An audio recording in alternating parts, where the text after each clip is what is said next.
На градскиот пазар во Штип граѓаните денес самоиницијативно ги срушија сите мерки против коронавирусот. Предвидените услови за почитување на мерките, граѓаните денес ги игнорираа и се однесуваа како во поубавите денови. Гледа колку има народ сега. Гужвата е тука. Џабе ние што ќе седеме дома сега. Ко нема ефикасност. Одека го знаеш сега, може се заразил. Може и јас сум, ето пример да речеме. Непочитувањето на основните препораки им пречеше на многумина. Растојание само луѓето некако не држат. Несоодветното однесување во овие ризични услови за некои имаше објаснување. Да дадат 2 сата, дали да одеш на лекар или лекарство да земеш или да се бранеш од короната.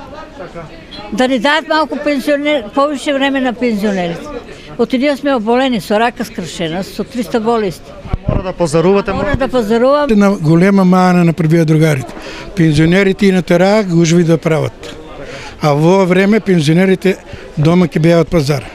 Штипскиот пазар денес беше вистинска прилика за комоција на коронавирусот, а колку опасноста била готова, надлежните потенцираат. Иако е отворен простор, можноста за пренесување на вирусот при концентрација на голем број луѓе е поголема за повеќе од 10 пати од вообичаеното. Велат за телевизија Стар експерти.